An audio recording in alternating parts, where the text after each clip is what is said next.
तो बाबा साहब के दिलो दिमाग में उस हिंदू राष्ट्र के विरुद्ध बिल्कुल नफरत फैल गई। बाबा साहब ने जब ये मांग की तो तब इस देश को हिंदुस्तान ना बना करके इस देश को भारत बनाया गया। भारत अर्थात इंडिया। इसलिए बाबा साहब ने धर्म परिवर्तन करने से पहले किताब लिखी थी, बुद्धा एंड हिज धम्मा। उसको भी हिंदू कहते हो, हम सब जो हिंदू अगर मानते हो आप हमें, तो एक ग्रंथ बना लो जो कि सर्वमान्य हो। हमारे महिलाओं को अधिकार देने का मतलब उन्होंने कहा कि ये तो अम्बेडकर तो ये शत्रु है हिंदू धर्म का, और मनुवाद दोबारा से हावी होता चला गया, जो दिखाई दे रहा है नई संसद में जो संगोल रखा गया है। देश में हिंदू राष्ट्र को लेकर बहस छिड़ी हुई है, लेकिन आज हम बाबा साहेब भीमराव अंबेडकर जी को याद कर रहे हैं, क्योंकि बाबा साहेब ने 1956 में ही हिंदू धर्म को त्याग दिया था, बौद्ध धर्म अपना लिया था। तो आइए हम अशोक अज्ञानी इसे समझने की कोशिश करते हैं कि बाबा साहेब ने आखिर हिंदू धर्म क्यों छोड़ा। आज हिंदू धर्म की बात होती है, हिंदू राष्ट्र की बात होती है, लेकिन ऐसी क्या परिस्थिति बनी कि बाबा साहेब को, संविधान निर्माता को, हिंदू धर्म छोड़ना पड़ा। अशोक अज्ञानी जी, आप बताइए सर, इसके पीछे आपने काफी रिसर्च किया है, काफी अध्ययन किया है आपने, आखिर क्या परिस्थितियां बनी, क्यों बाबा साहब ने हिंदू धर्म छोड़ा था? देखिए, बाबा साहब ने कहा था 1936 में कि मैं हिंदू के रूप में हिंदू पैदा हुआ, ये मेरे हाथ में नहीं था, लेकिन मैं हिंदू के रूप में मरूंगा नहीं, ये मेरे हाथ में है। ये 1936 में बाबा साहब ने एक बड़ी विशाल रैली में ये बात उन्होंने कही थी अपने लोगों को, और उसकी पृष्ठभूमि तो पहले से तैयार थी। जब 6 साल का बच्चा जब स्कूल में दाखिल होने गया, सैनिक स्कूल में, उनके पिताजी मेजर थे, और उनको जब स्कूल लेकर के गए तो उस स्कूल में भी उनके साथ भेदभाव हुआ। उनको उस ब्राह्मण टीचर ने, मनुवादी टीचर ने उनको बाहर दरवाजे पे बिठाया और उसको बोला तो बाहर चल। उसको उस स्कूल में उस मासूम बच्चे को पानी नहीं लेने दिया जाता था। वहाँ पर जो मटका रहता था पीने का पानी, वहाँ से पानी उनको पीने का अधिकार नहीं दिया। उस मासूम बच्चे के दिलो दिमाग पर वो पहली जो छाप स्कूल में जो लगी, जो घोर अपमान की, घोर जातिवाद की, जो उनके उत्पीड़न की, तो वो तो शुरू हो गई थी 6 वर्ष की उम्र में। लेकिन जैसे ही कुछ और वर्ष जा करके, जब मुंबई वो दोनों भाई जा रहे हैं, बाबा साहब और उनके भाई यशवंत राव जी जब जा रहे हैं बैलगाड़ी से मुंबई की तरफ जा रहे हैं अपने पिताजी से मिलने, तो जब उसको पता चला कोचवान को, गाड़ी वाले को, तो उन्होंने कि दलित हैं, तो उनको उतार करके नीचे खड़ा कर दिया और बोला कि भाई मैं तुम्हें नहीं लेके जाऊंगा। ये इस तरह लगातार बहुत सारे ऐसे, मैं सिर्फ एग्जाम्पल के लिए कि उनके दिमाग में जो इस हिंदूवाद के विरुद्ध, और ये हिंदू जो राष्ट्र बोल रहे हैं, उस समय हिंदू राष्ट्र था, जिस समय ब्रिटिश गवर्नमेंट चल रही थी, ब्रिटिश गवर्नमेंट ने भी हिंदू राष्ट्र को पूर्णतः उसको हटाया नहीं था। उन्होंने वो लॉ लेकर के आए थे, वो ब्रिटिश सरकार अपने लिए, उसने वो लॉ लगाए थे जिससे कि इस देश को लूट सके, अपना अपना काम कर सके, अपनी अपनी सत्ता को बरकरार रख सके। लेकिन हिंदुओं के बहुत सारे जो यहाँ की जो जातिवाद था घोर, बहुत सारी ऐसी कुरीतियां थी उनके विरुद्ध, उन्होंने 2-4 चीजों को छोड़ करके उन्होंने भी कोई बड़ा उसके ऊपर निर्णय नहीं लिया, क्योंकि उनको पता था कि ये कहीं हमारे खिलाफ ही ना खड़े हो जाएं। तो इसलिए अपनी सत्ता को बरकरार चलाने के लिए उन्होंने इस हिंदू राष्ट्र के विरुद्ध कोई ज्यादा बिगुल बजाया नहीं।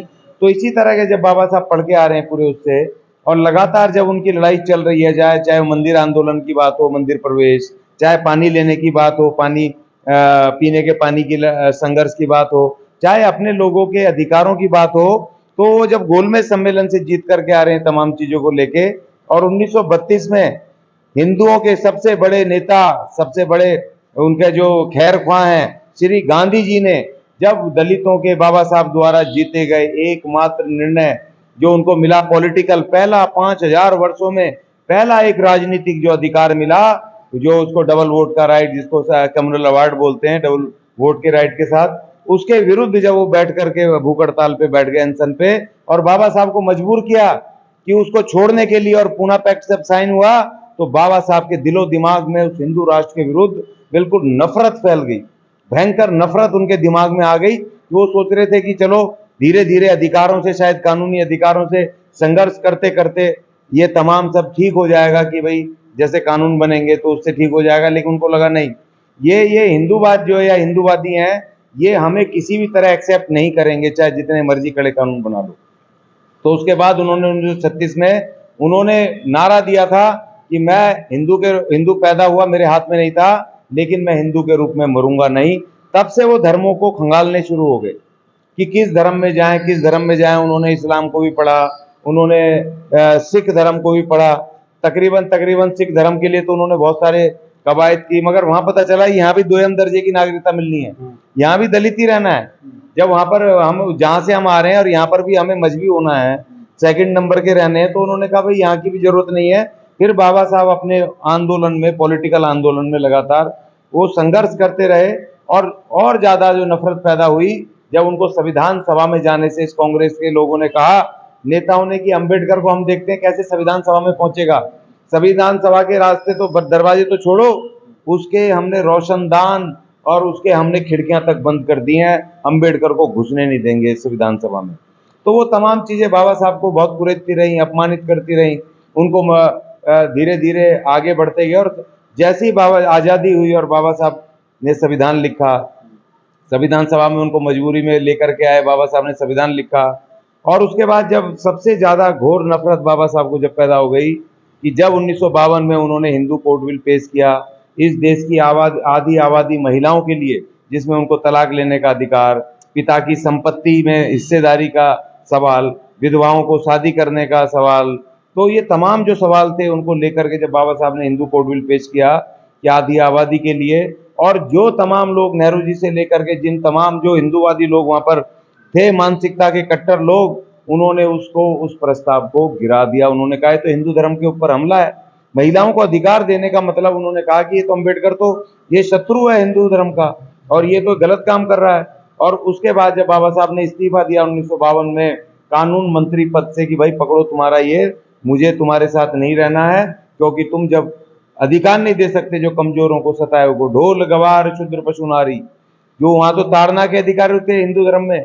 और जब ये बाबा साहब संविधान बना रहे हैं, कानून बना रहे हैं, और जब उनके द्वारा दिए गए महिलाओं को और अछूतों को, इन सब के अधिकारों पे जब कुठाराघात हो रहा है, तो बाबा साहब आहत हो रहे हैं धीरे धीरे। और उसके बाद बाबा साहब ने 1952 के बाद उन्होंने कहा कि जब मेरे जीते जी संविधान बनाने के बावजूद, मेरे से वादा करने के बावजूद, जब ये तमाम मनुवादी, तमाम ये हिंदूवादी, कट्टर हिंदूवादी, जब ये इस संविधान को नहीं मानते, इन कानूनों को नहीं मानते, इन कमजोरों को, सताए हुओं को जब ये अधिकार नहीं देना चाहते, इनके उसमें नहीं है, तो उन्होंने कहा कि मैं अब इस हिंदू धर्म में, मुझे बने रहने का कोई भी मतलब नहीं है। और बाबा साहब ने फिर सोचा कि भाई अब मेरी तो वो एज हो रही है, मुझे जाना पड़ेगा कभी भी। तो बाबा साहब ने प्लानिंग की कि बाबा साहब का वो पॉलिटिकल अटैक था इनके ऊपर, हिंदू धर्म के ऊपर, एक प्रेशर क्रिएट। उन्होंने कहा कि मैं जाने से पहले इनको एक चेतावनी थी हिंदुओं को कि अगर तुमने मेरे लोगों को अधिकार नहीं दिए, इनको मान सम्मान नहीं दिया हिंदू धर्म में, तो फिर ये लोग आपको छोड़ के चले जाएंगे। तो क्या दलित हिंदू नहीं है? कहाँ हिंदू नहीं है, वही तो कहानी हो रही है। बाबा साहब फिर क्यों छोड़ते हिंदू धर्म? हिंदू धर्म उन्होंने किसी धार्मिक आस्था के लिए, किसी उसके लिए थोड़ी छोड़ा। बाबा साहब ने कहा कि भैया अपने लोगों को रास्ता दिया कि अगर तुम्हें ये हिंदू, अगर तुम्हें बराबर का अधिकार ना दें, अगर तुम्हें बराबर का अधिकार ना दें, तुम्हें इज्जत ना दें, मान सम्मान ना दें, बराबरी ना दें, तो फिर तुम इनको छोड़ के चले जाना। और हिंदुओं को चेतावनी था, क्योंकि देखिए बाबा साहब ने 1936 में एक पुस्तक लिखी थी जो कि उनको आर्य समाज के उसमें जाना था, इसको कहते हैं इनहेलेशन ऑफ कास्ट। उसमें बाबा साहब ने हिंदुओं को और 2-3 सुझाव दिए थे। उन्होंने कहा कि हमें हिंदू रहने में कोई दिक्कत नहीं है, लेकिन हिंदू जो है एक तो अपना एक सर्वमान्य एक ग्रंथ मान ले, जिसमें हमारी भी सहमति हो, जिसको भी हिंदू कहते हो, हम सब जो हिंदू अगर मानते हो आप हमें, तो एक ग्रंथ बना लो जो कि सर्वमान्य हो, हमारा भी मान्य, हमारी सहमति हो उसमें। दूसरी बात उन्होंने कही थी कि जितने भी मंदिर हैं, वो मंदिर का जो पुजारी हो, वो पुजारी का प्रॉपर उसकी एजुकेशन होनी चाहिए, डिग्री होनी चाहिए, उसकी यूनिवर्सिटी लेवल से डिग्री हो, और डिग्री के बाद स्टेट अपॉइंट करे उनको, वैकेंसीज निकले, और जो एग्जाम दे करके और जो इंटरव्यू में पास हो वो उसके पुजारी बनने चाहिए। तो ऐसा ना हो कि एक ही जाति के पुजारी बनते रहें। जब हम हिंदू हैं तो हम भी तो पुजारी बनेंगे ना, एक बड़े मठ के, एक राम मंदिर के जो बना रहे हो, जो श्याम मंदिर, जो भी मंदिर हैं, तो उन बड़े मंदिरों के भाई हम भी तो पुजारी बनना चाहिए ना। तो बाबा साहब ने 2-3 उनको सुझाव दिए थे, लेकिन उन्होंने माने नहीं। तो बाबा साहब ने कहा कि जो आखिरी, जब उन्होंने 14 अक्टूबर 1956 को जब उन्होंने घोषणा की कि मैं हिंदू धर्म छोड़ करके अब मैं बुद्ध धर्म अपनाऊंगा, और बुद्ध धर्म को उन्होंने बहुत वर्षों से उन्होंने स्टडी किया था, और उन्होंने कहा कि भैया देखो, एक तो बुद्ध धर्म जो है भारत का धर्म है, जो बुद्ध हैं भारत के हैं, भारत का धर्म है ये। दूसरी बात ये उन्होंने कहा कि बुद्ध धर्म की जो शिक्षाएं हैं वो बिल्कुल भी किसी भेदभाव पर आधारित नहीं है, उसमें एक समानता है, इक्वलिटी है, इसलिए मुझे वहां पर जाना पड़ेगा। दूसरा, उसमें ना तो कोई अंधविश्वास है, ना कोई आडंबर है। पंचशील का जो उसमें सिद्धांत है कि दारू नहीं पीनी है, चोरी नहीं करना है, व्यभिचार नहीं करना है, और जो दो और जुआ नहीं खेलना है, वो चीजें, तो पंचशील का जो सिद्धांत था, तो उन्होंने कहा कि ये एक बेहतर एक धम्म है, और ये इसको मुझे अपनाना चाहिए, हमारे लोगों को अपनाना चाहिए, जिसमें बराबरी है, जिसमें बराबर का अधिकार है। और इसलिए बाबा साहब ने धर्म परिवर्तन करने से पहले किताब लिखी थी, बुद्धा एंड इज धम्मा। वो किताब में उन्होंने प्रॉपर तरीके से जो बुद्ध की और मान्यताएं थी, देखिए दो बुद्ध की दो धाराएं थी, बुद्ध के जाने के बाद, बुद्ध के निर्वाण के बाद, उनके बाद एक हीनयान और एक महायान। तो जो महायान था बड़ा, वो था वो अंधविश्वास पे आधारित, पूजा पाठ पाखंडवाद पे, तो उन्होंने जो फैला रखा था उस बुद्ध धर्म के अंदर, तो बाबा साहब ने उसको नकारते हुए उन्होंने अलग से अपना नागपुर में उन्होंने एक अपना वो लिया, उस पे दीक्षा ली उसमें, और उन्होंने 22 प्रतिज्ञाएं बनाई। और एक सबसे बड़ी बात, बाबा साहब 22 प्रतिज्ञा किसने बनाई, किसने लिखी? बाबा साहब ने बाबा लिखी। साहब ने। देखिए बुद्ध धर्म का एक एक बहुत खूबसूरत, जो बाबा साहब को पसंद है, जो मुझे भी पसंद है, क्योंकि बुद्ध धर्म जो है वो परिवर्तनशील है। क्योंकि महात्मा बुद्ध ने ये कहा था कि जो मैं कह रहा हूं वो उसको एज इट इज मत मान लेना, समय काल परिस्थितियों के हिसाब से इसमें आप परिवर्तन कर सकते हैं। जैसे कि जब जब पुष्यमित्र शुंग ने जब बुद्धों को काटा, यहाँ पर जब कब्जा करके बृहदत्त को मार के, और जब बुद्धों को काटा, यहाँ पे मारा उनको बिल्कुल बेदर्दी से, तो बुद्ध में ये था कि भैया अहिंसा के नाम पर आप कोई भी हथियार नहीं रख सकते हो, ना अपना बचाव कर सकते हो, आप अहिंसा के नाम पर आप पिटते रहो।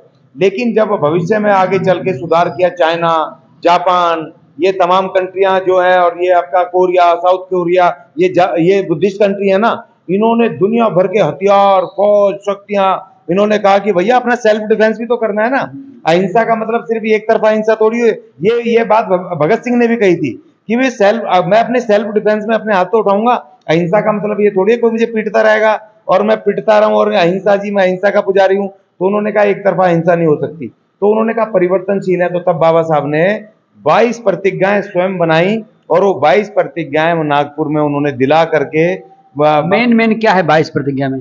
देखिए वो कंट्राडिक्टरी है, उसमें आज की तारीख में उसमें बात करने की जरूरत नहीं है, उसमें जरूरत नहीं, लेकिन 22 प्रतिज्ञाएं लिखी हुई हैं नागपुर में, नेट पे पड़ी हैं, सब पड़ी हैं। लेकिन हम किसी कंट्राडिक्शन में भी जाना नहीं चाहते। 2024 का चुनाव है, तो उसके मद्देनजर हम चाहते हैं कि देखिए हम एक महान भारत, विविधताओं का देश है, हम जैसे दूसरे की भावनाओं को आज उनकी सम्मान कर रहे हैं, उनका ख्याल कर रहे हैं, तो दूसरे लोगों को भी हमारी भावनाओं को ख्याल करना चाहिए। ये विविधताओं का ये खूबसूरत देश है, तमाम जातियां, धर्म, यहाँ पर अलग अलग भाषाएं, अलग अलग कल्चर, अलग अलग राज्य हैं, यहाँ पर तमाम चीजें अलग अलग हैं, खान पान अलग अलग हैं, लेकिन उसके बावजूद भी एक यूनिटी है, यूनिटी इन डाइवर्सिटी। लोग आज भी हिंदू राष्ट्र कर रहे हैं, और आपने एक दिन कहा था अछूत राष्ट्र, नहीं बिल्कुल बौद्ध राष्ट्र। नहीं, देखिए हमने कहा भैया देखो, बाबा साहब ने जब लड़ाई चल रही थी, तो जब वो पाकिस्तान मिला, तो बाबा साहब ने कहा भैया मैं कहाँ जाऊं, मेरी कुर्सी कहाँ रखूं मैं। तो उन्होंने कहा क्या मतलब, बोला भैया हिंदुस्तान तो इन्होंने ले लिया, और ये पाकिस्तान वो मुसलमान लेके चले गए, मेरी जगह कहाँ है, मेरी जगह तो ना मुसलमानों में ना हिंदुओं में है, मेरी जगह कहाँ है। तो तब बाबा साहब से पूछा, तो उन्होंने कहा भैया मुझे मेरा अछूतिस्तान दे दो। तब अंग्रेजों ने डिप्लोमेसी करके तब वो कहा, बाबा साहब को संविधान सभा भेजा, और तब ये हिंदुस्तान नहीं बनाए देश, वो पाकिस्तान जरूर बन गया, मुस्लिम इस्लामिक स्टेट बन गया पाकिस्तान, वो मुस्लिम, क्योंकि मुस्लिम तमाम चले गए। लेकिन बाबा साहब ने जब ये मांग की, तो तब इस देश को हिंदुस्तान ना बना करके इस देश को भारत बनाया गया। भारत अर्थात इंडिया, भारत के महान संविधान में इस देश का नाम भारत अर्थात इंडिया है। और मैं एक बात कह दूं यहाँ पर कि आर्टिकल 1 में, अनुच्छेद 1 में इस बात का जिक्र भी है। यस, बिल्कुल जिक्र है, लेकिन लोगों को पता नहीं है ना, तो वो हिंदुस्तान हिंदुस्तान चिल्लाते रहते हैं। तो बाबा साहब ने उस समय कहा कि भाई मैं कहाँ बैठूंगा, हिंदुओं के हिंदुस्तान में तो मेरी जगह नहीं है, मैं तो वहां अछूत हूँ, मुसलमानों के यहाँ पर भी मेरी जगह नहीं है, मेरी जगह कहाँ है। तब अंग्रेजों ने कहा कि नहीं, आप बनाइए, क्या बनाते। तब बाबा साहब ने बनाया एक विविधताओं में यूनिटी इन डाइवर्सिटी, तमाम उनको मिला करके पूरे देश में अलग अलग भाषाओं को, अलग धर्मों को, जातियों को, सबको इक्वल नागरिकता। आर्टिकल 14 जो मेरा सबसे फेवरेट है कि विधि के समक्ष सब नागरिक समान है, किसी जाति के हो, धर्म के हो, किसी भाषा के हो, किसी क्षेत्र के हो। महान बाबा साहब ने वो तमाम काम किया, इसको भारत बनाया। तो इसीलिए देखिए बाबा साहब ने जब धर्म परिवर्तन किया अपना, तो बाबा साहब का पूरा मकसद ये था कि इनको एक पॉलिटिकल, उनका एक बहुत बड़ा स्टेप था इन मनुवादियों को, हिंदूवादियों को सबक, इनको चेतावनी था कि अगर तुमने मेरे लोगों को मान सम्मान नहीं दिया, बराबरी नहीं दी, मंदिरों में इनको पुजारी नहीं बनाया, इनको आपने तमाम इनको जनेऊ वगैरह नहीं पहनाए, बराबर हिंदू नहीं माना, तो फिर ये तुम्हें छोड़ करके चले जाएंगे। और अपने लोगों के लिए रास्ता था कि अगर तुम्हें ये हिंदू बराबर का मान सम्मान ना दें, तमाम चीजें तुम्हें बराबरी पर ना बिठाएं, पुजारी ना बनाए, तुम्हें अधिकार ना दें, हिंदू होने का पूर्ण रूप से हिंदू होने का अधिकार ना दें, तो तुम इनको छोड़ करके चले जाना, यहाँ पर मत रहना अपमान करवाने। तो ये बाबा साहब का एक दीर्घकालिक, एक लंबा, एक सोची समझी, एक जिस तरह एक बुद्धिजीवी होता है, एक महान बुद्धिजीवी, उनकी दूरदर्शिता थी कि उन्होंने कहा कि इनको चेतावनी और इनको रास्ता। तो ये उनका बाबा साहब का उसके पीछे मकसद था, हिंदू धर्म को छोड़ने का। और उनको वो कभी भी ना तो कोई धार्मिक थे, ना तो कोई पूजा पाठ में विश्वास रखते थे। तो हिंदू धम्म, और हिंदू धर्म कहने से ज्यादा हिंदू धम्म रास्ता, वो बुद्ध धम्म एक रास्ता है। उन्होंने कहा कि जब बुद्ध ने जो कहा था कि उन्होंने कहा कि धम्म का शासन जिसमें न्याय है, जो बाबा साहब ने संविधान में लिखा, जिसमें सबको स्वतंत्रता, सबको समता, सबको बंधुता, एक ऐसा देश बने, धम्म का शासन कायम हो। तो उस धम्म के शासन की तरफ बाबा साहब का एक पहला कदम था। लेकिन उसको इस देश के हम जैसे लोग और बहुत सारे जो अपने आप को सो कॉल्ड बुद्धिजीवी कहते हैं, नेता कहते हैं, वो उस दिशा में बढ़ नहीं पाए और मनुवाद दोबारा से हावी होता चला गया। जो दिखाई दे रहा है नई संसद में जो संगोल रखा गया है, हिंदू राष्ट्र का जो एक पहला प्रतीक रख दिया गया है, राजशाही अर्थात हिंदू राष्ट्र का जो प्रतीक वहां रख दिया गया है संगोल के रूप में, तो वो एक खतरा सामने आ गया है। इसीलिए उस खतरे को भांपते हुए हम भी कह रहे हैं कि सिर्फ अब चाहिए तो बहन जी, क्योंकि बचा वही सकती है, संविधान को वही बचा सकती है, और देश के अंदर और कोई शक्ति बची नहीं है। शुक्रिया सर। तो ये हमने बात की कि बाबा साहेब ने किन परिस्थितियों में हिंदू धर्म छोड़ा, और आज की हालात कैसे हैं, आज की परिस्थितियां कैसी हैं। और अशोक ज्ञानी जी कह रहे हैं कि अब बहन जी बैठेंगी नई संसद में, नई प्रधानमंत्री के रूप में, दलित पीएम के रूप में। तो ये वीडियो आपको कैसी लगी, अपनी प्रतिक्रिया दीजिएगा। शुक्रिया।